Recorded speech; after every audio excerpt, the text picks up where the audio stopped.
Hello दोस्तों, स्वागत है आपका अपने YouTube channel GK crack with Mohit में। जैसा कि दोस्तों आपको पता है कि अपना ये सीरीज में मध्यकालीन भारत चल रहा है। मध्यकालीन भारत में भी आपको दोस्तों मैं अरब आक्रमण और तुर्क आक्रमण करवा चुका हूँ।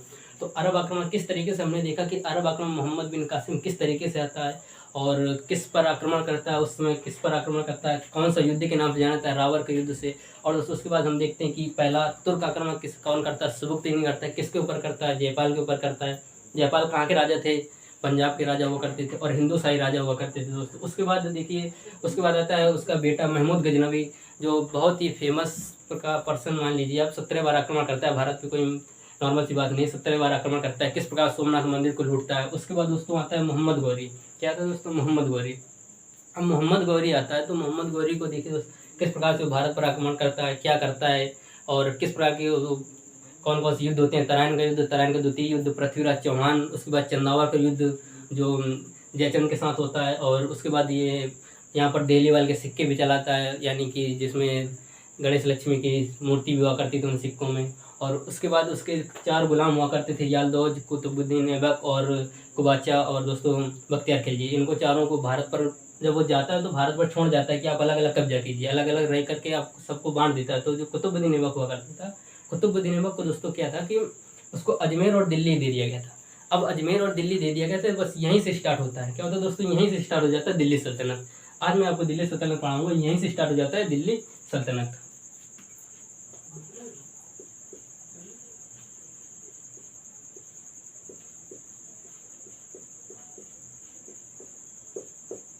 अब देखिए दोस्तों, ये दिल्ली सल्तनत यहाँ से स्टार्ट हो जाता है। और दिल्ली सल्तनत में क्या होता है कि जब कोई सल्तनत बनती है तो उसमें जरूरी नहीं कि वंश या अन्य वंश, तो उसमें एक वंश तो नहीं था, लेकिन अंश कई वंश थे। तो 4 से 5 वंशों ने राज किया दिल्ली सल्तनत में। लेकिन दिल्ली सल्तनत की स्थापना पूछे जाए या किसी पूछा जाए तो कौन करता है, तो दिल्ली सल्तनत सबसे पहले तो मोहम्मद गौरी बाद कुतुबुद्दीन ऐबक ही रहता है। और कुतुबुद्दीन ऐबक दिल्ली सल्तनत की स्थापना करता है। लेकिन अगर आपसे पूछ लिया जाए कि दिल्ली सल्तनत का वास्तविक संस्थापक कौन है, तो दोस्तों कुतुबुद्दीन ऐबक नहीं होगा। उस समय आपका आंसर होगा इल्तुतमिश। क्या होगा? इल्तुतमिश। अब इल्तुतमिश, कुतुबुद्दीन ऐबक दोस्तों आप जानते हैं कुतुबुद्दीन ऐबक का जो होता है 1206 से स्टार्ट हो जाता है। 1206 से स्टार्ट होने के बाद दोस्तों उसके बाद इसको 1208 में, वैसे तो ये दोस्तों गुलाम हुआ करता था, मोहम्मद गौरी गुलाम हुआ करता कुतुबुद्दीन ऐबक। उसके बाद 1208 में नसरुद्दीन महमूद के द्वारा, उसके जो भतीजे थे दोस्तों, महमूद के द्वारा जो मोहम्मद गौरी भतीजा था उसने इसको दास्ता से मुक्त कर दिया था कि अब तुम दास नहीं रहे, अब तुम सुल्तान बन सकते हो। लेकिन उसने क्या किया कि वो अपना दास प्रथा, जो दास था तो वो अपना बनाए रखा, उसने कभी सुल्तान की उपाधि नहीं धारण की। लेकिन उसको कुरान बख्श, लाख बख्श और हातिम ताई के अन्य नामों से ही जाना जाता था। उसके लाख बख्श कहा जाता है, लाखों का दानी था दोस्तों। कुरान खां इसलिए कहा जाता था क्योंकि कहते थे कि उस समय के इतिहासकार बताते हैं कि जो इल्तुतमिश था, वो सॉरी कुतुबुद्दीन ऐबक जो था, तो कुरान का बहुत ही अच्छे सुरीले स्वर पे जो गायन करता था, उसको कुरान खां भी कहा जाता था। कुतुबुद्दीन ऐबक, ऐबक का दोस्तों मतलब आप जानते हैं, ऐबक का मतलब होता है चंद्रमा।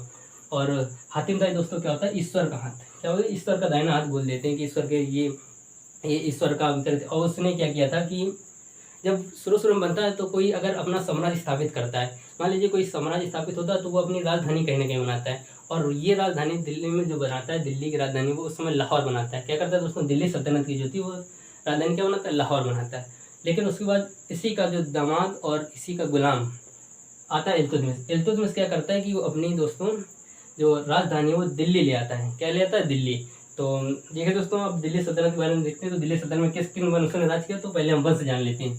तो और जितनी बातें बताएं सारी दोस्तों आपको वीडियो में, जब आप बने रहिए लास्ट तक, सारी वीडियो में आपकी क्लियर हो जाएंगी। तो देखते दिल्ली सल्तनत में किन किन वंश ने राज किया। तो पहला वंश दोस्तों गुलाम वंश,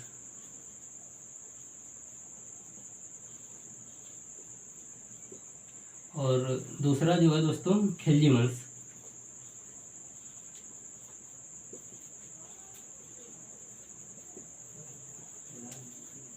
तीसरा दोस्तों तुगलक वंश,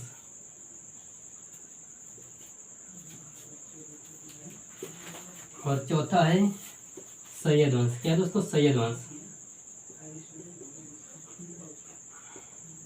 और पांचवा है दोस्तों लोधी वंश। अब लोधी वंश अंतिम वंश है किसका? दिल्ली सल्तनत। लेकिन क्या इसके बाद दिल्ली सल्तनत में किसी ने राज किया? तो राज किया दोस्तों लोधी वंश जो है। लोधी वंश का अंतिम शासक जो था इब्राहिम लोधी। कौन था? इब्राहिम लोधी। कब? 1526 में पानीपत के प्रथम युद्ध। किसका? प्रथम युद्ध किसका? किसका दोस्तों? तो पानीपत का प्रथम युद्ध। पानीपत का प्रथम युद्ध किसके किसके बीच? लोधी वंश का अंतिम शासक इब्राहिम लोधी और बाबर, इनके बीच में होता है। बाबर की विजय होती है और बाबर की विजय होने के बाद दोस्तों क्या होता है कि बाबर अपना यहाँ पे साम्राज्य स्थापित करता है। इसके बाद मुगल साम्राज्य की स्थापना होती है और धीरे धीरे करके मुगल साम्राज्य के बहुत सारे शासक आते हैं, वो सारे हम क्रम वाइज पढ़ेंगे। तो अभी दोस्तों हम गुलाम वंश से स्टार्ट करते हैं। तो देखिए गुलाम वंश का जो कार्यकाल होता था, इनका गुलाम वंश अभी दोस्तों साफ साफ पूछ लिया जाता है। कभी कभी क्वेश्चन में क्या होता है कि आपसे क्वेश्चन दे दिया जाता है कि सारे वंश दे दिए जाएंगे कि इनको क्रम वाइज स्थापित करिए। तो आप टेंशन नहीं लीजिए, आप इनको अभी पढ़ लीजिए। मैं आपको एक ट्रिक बताऊंगा तो उससे बहुत ही आसानी से आप बना सकते हैं। कभी कभी आपसे ऐसे क्वेश्चन पूछ लेता है कि खिलजी वंश का कार्यकाल कितना था, सैद वंश का कार्यकाल कितना था, लोधी वंश का कार्यकाल कितना था, या कभी कभी आपसे ऐसा पूछ लेते हैं कि दिल्ली सल्तनत में सबसे ज़्यादा राज करने वाला वंश, यानी कि कई कई सालों तक किसने राज किया और सबसे कम किसने किया। तो दोस्तों उस सन से पता चल जाता है कि किसने राज किया, किसने कम राज किया। तो देखते हैं गुलाम वंश जो है 1206 से इनका कार्यकाल चलता है और 1210 तक 1290 तक कितना चलता है? 1290 ईस्वी तक चलता है। फिर उसके बाद 1290 ईस्वी में गुलाम वंश का अंतिम शासक होता है, उसको जैसे तैसे करके मार के खिलजी वंश का स्थापना होती है। खिलजी वंश की स्थापना होती है, कौन करता है दोस्तों? 1290 से कहाँ तक चलती है? 1320 तक। उसके बाद ये आता है आपका 1320 से तुगलक वंश आता है 1320 से 1414 तक। कितना आता है दोस्तों? 14 से 14 तक।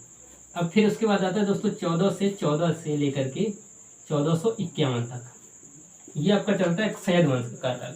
सैयद वंश के कार्यकाल के बाद आपका आता है लोधी वंश। 1451 से आपका लोधी वंश चलता है 1526 तक, पानीपत के प्रथम युद्ध तक। पानीपत का जैसे प्रथम युद्ध चलता है आपका, जैसे ये बाबर जीतता है लोधी वंश, सारा साम्राज्य खत्म हो जाता है दिल्ली सल्तनत, उसके बाद मुगल साम्राज्य की स्थापना हो जाती है। और जैसा कि दोस्तों आपको पता है कि बाबर भारत में 4 आक्रमण करता है। कितने आक्रमण करता है? 4 आक्रमण करता है। पानीपत का युद्ध, खानवा का युद्ध और चंदेरी का युद्ध, ऐसे दोस्तों करता है। तो ये 4 आक्रमण करता है और चारों के चारों में जीत होती है। अब देखिए दोस्तों 4 आक्रमण करता है और चारों में जीत होती है, इसका मतलब क्या होता है कि वो जहाँ पर आक्रमण कर रहा है वहाँ पर वो जीत रहा है। तो इसी प्रकार से दोस्तों उसने क्या कहते हैं? गाजी की उपाधि की थी। किसकी उपाधि? गाजी की। अब गाजी की उपाधि क्या होती है? गाजी की उपाधि होता है जो कभी युद्ध ना हारा हो। क्या दोस्तों? कभी युद्ध ना हारा, उसको गाजी की उपाधि कहते हैं। और जो काफिरों को मारता है, उस समय काफिर किसको कहा जाता था? उस समय काफिर कहा जाता है दोस्तों हिंदुओं को। किसको? हिंदुओं को कहते थे। काफिरों को मारने वाला जो था सम्राट, उसको गाजी बोला जाता था, और जो कभी युद्ध ना हारा उसको भी गाजी बोला जाता था। तो ये बाबर भी उस समय गाजी का उपाधि धारण करने वाला था। अब दोस्तों हम लोग टॉपिक पे आते हैं। क्या ये आपका क्रम हो गया। कभी कभी दोस्तों आपको क्रम लगाने पूछ लेते हैं, सन पूछ लेते हैं, या कभी कभी पूछ लेते हैं कि किस वंश ने ज़्यादा राज किया। तो जैसा कि आप लोग देख रहे हैं दोस्तों, तुगलक वंश है 1320 से लेकर 1414 तक। तो लगभग ये 80 और 94, ये लगभग 94 साल करता है। 94 साल इसका राज्य चलता है। तो ऐसी बात है 94 साल तुगलक वंश ही आपका सबसे ज़्यादा पहुँचा। कभी कभी पूछ जाता है कि सबसे ज़्यादा किसने किया, सबसे ज़्यादा राज्य किसने किया दोस्तों, तो वो तुगलक वंशी हो जाता है। और सबसे कम दोस्तों निकाल सकते हैं आप 14 से 51 तक देख सकते हैं आप। 14 6 20 हो गया, और 30 20 50 30 6 और 30 36 37 साल ही करता है लगभग। तो ऐसे देख सकते हैं आप, सैयद वंशी कुछ कम रहता है।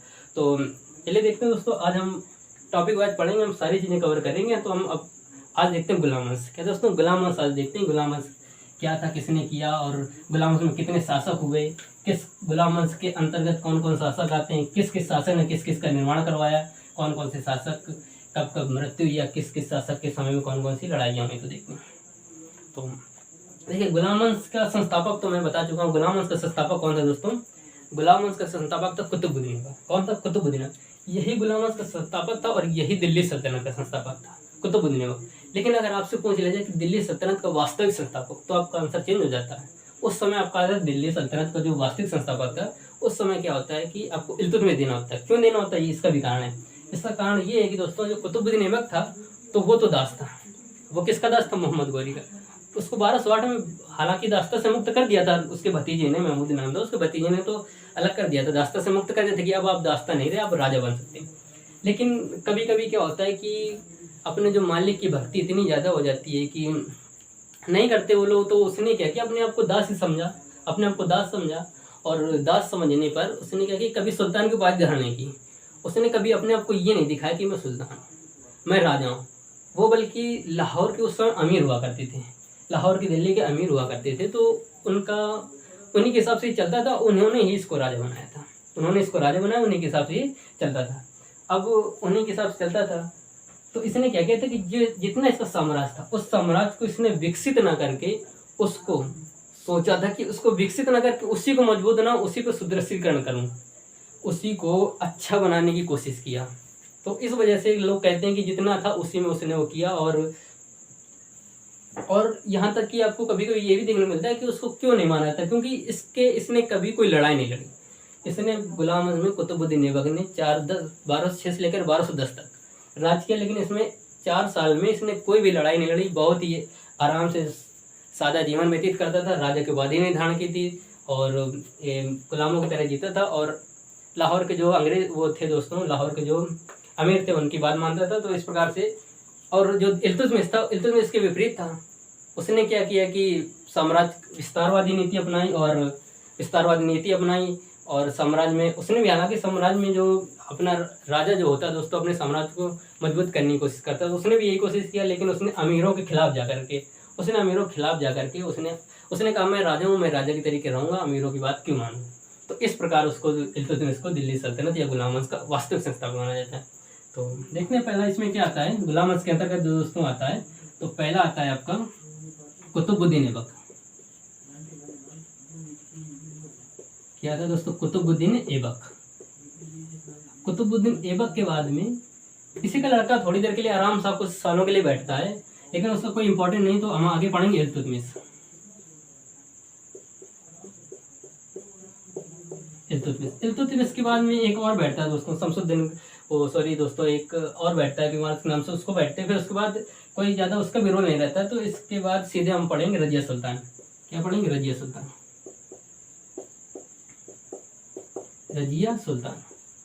रजिया सुल्तान के बाद में दोस्तों फिर हम सीधे पढ़ेंगे आपका बलबन। और इसका अंतिम शासक दोस्तों है बलबन के बाद अंतिम शासक दोस्तों जो माना जाता है उसको क्यूमार्स मानते हैं। किसको? क्यूमार्स को अंतिम शासक मानते हैं। क्यूमार्स अंतिम शासक।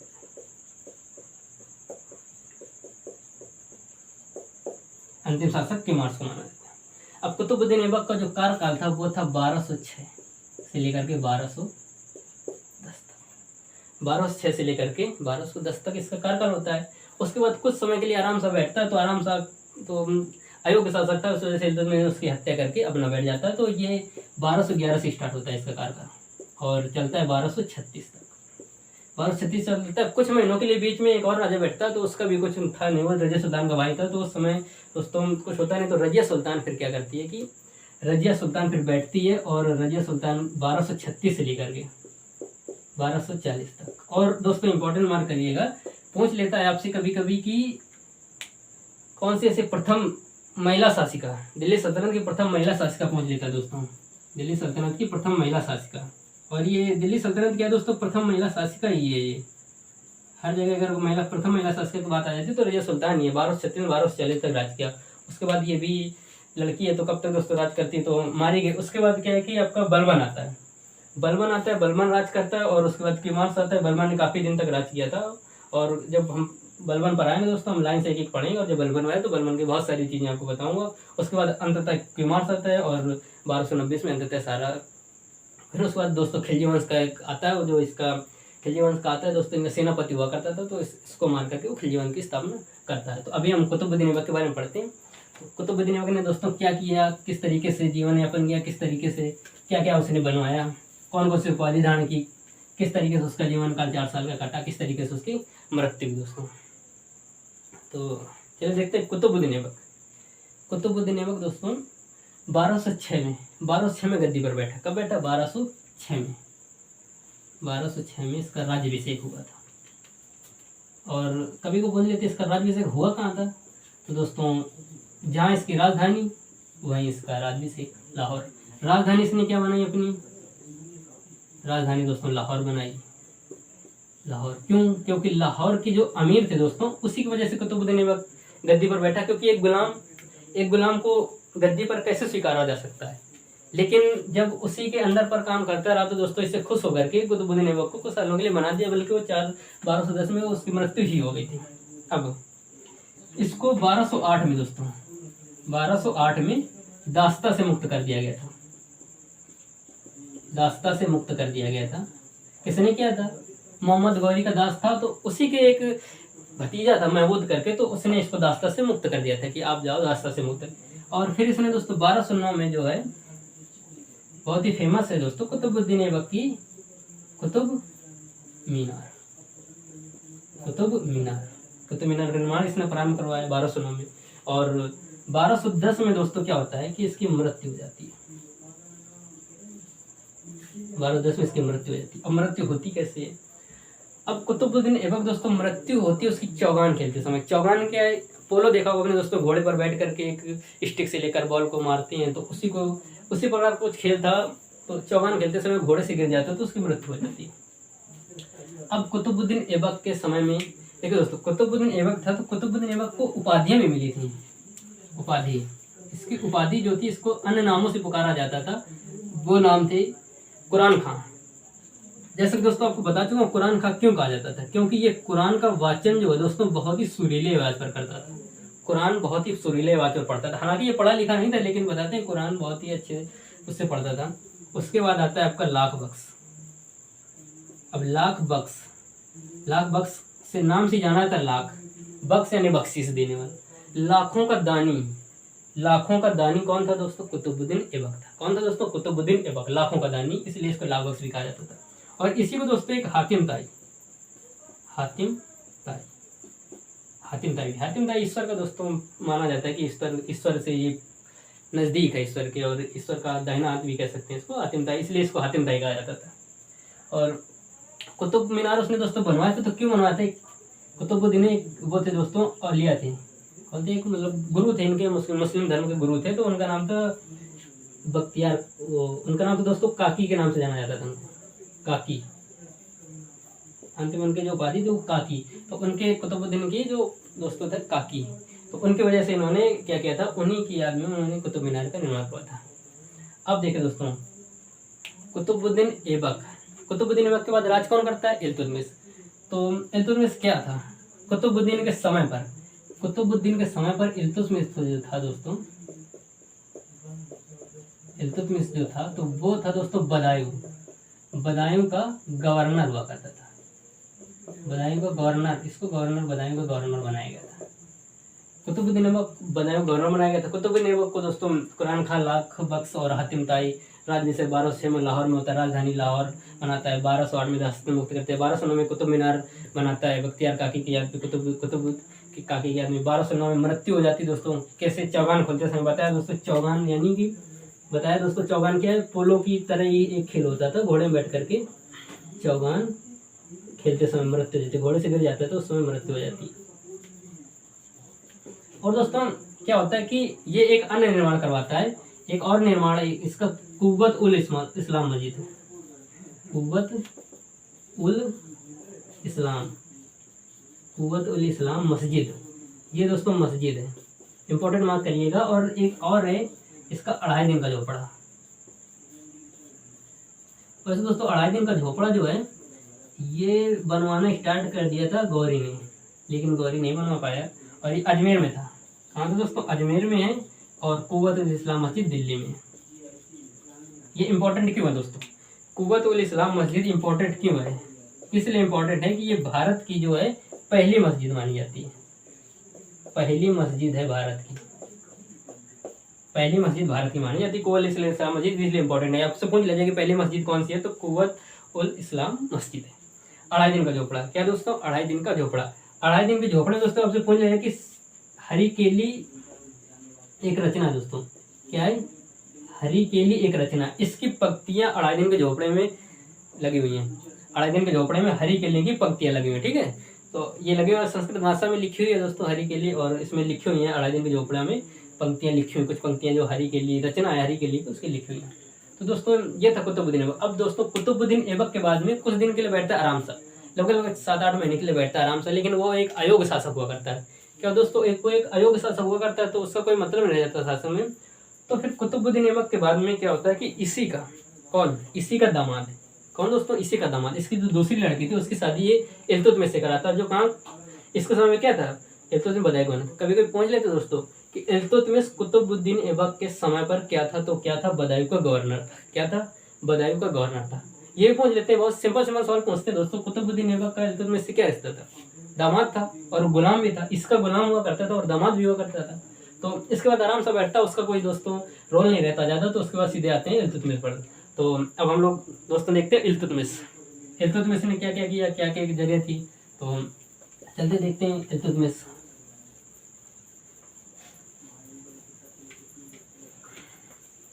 दूसरे नंबर पे दोस्तों आता है आपका इल्तुतमिश। क्या आता है, इल्तुतमिश।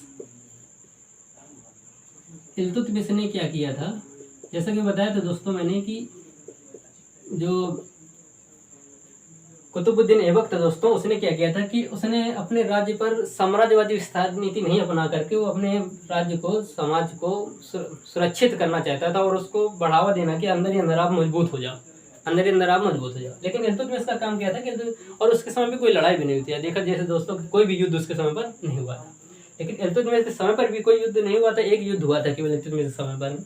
लेकिन इसने क्या किया था कि साम्राज्य को बढ़ाया भी और विस्तार भी किया और उसको आधुनिकीकरण पर भी ले गया। तो देखते हैं इल्तुतमिश क्या, तो इल्तुतमिश आराम से को मारकर गद्दी पर बैठा था कौन ये दोस्तों, तो ये बदायूं का गवर्नर हुआ करता था। कौन था दोस्तों, बदायूं का गवर्नर। देखो तो बार बार चीज़ें रिपीट होंगी तो आपको ऑटोमेटिक ही याद हो जाएंगी, आपको याद करने की जरूरत नहीं। जितनी चीज़ें मैं लिख दे रहा हूँ आप एक बार नोट्स बना लीजिए और जितना पढ़ा रहा हूँ आप सिर्फ गौर से सुनिए, उसके बाद दोस्तों आपका सारा क्लियर हो जाएगा। आपको सिर्फ एक बार पढ़ने की जरूरत पड़ेगी, फिर आपको दोबारा पढ़ने की जरूरत भी नहीं पड़ेगी। अब बदायूं गवर्नर होता था, बदायूं गवर्नर के बाद में क्या था दोस्तों, ये दामाद और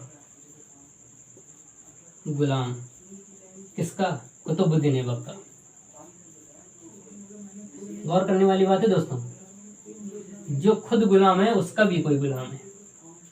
कुतुबुद्दीन ऐबक कौन था, गुलाम था किसका, मोहम्मद गौरी का, लेकिन उसका खुद का भी गुलाम है। देखिए पहले मोहम्मद गौरी, उसके बाद कुतुबुद्दीन ऐबक, उसके बाद इल्तुतमिश। खुद जो गुलाम है उसका भी गुलाम है, तो इससे क्या निकलता है, गुलाम का गुलाम, यानी कि गुलामों का गुलाम।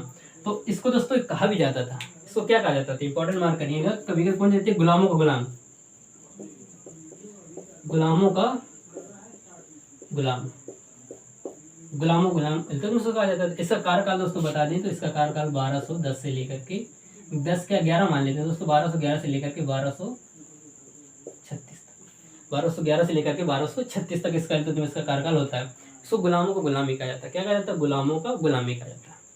अब देखो दोस्तों क्या होता है कि 1211 से 1236 तक इसका कार्यकाल होता है। तो इसने क्या किया कि अब ये गुलामों का गुलाम है, क्या है, गुलामों का गुलाम है। तो इसने क्या किया कि गुलामों गुलाम था, तो इसने जितने भी गुलाम थे इसका एक दल बना दिया। क्या कर दिया, दल बना दिया। तो बहुत ही दोस्तों पूछा जाता है कि दल चालीसा, दल चालीसा, दल चालीसा को अन्य नाम से जाना है तो तुर्कान, तुर्कान ए चहलगानी।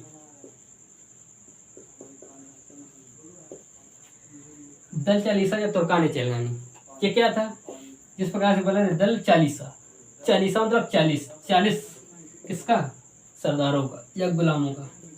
40 गुलामों का एक गुट हुआ करता था, एक दल बना दिया 40 गुलामों का, उसको दल चालीसा कह दिया, तुर्कान चलगानी कह दिया उसी को दोस्तों।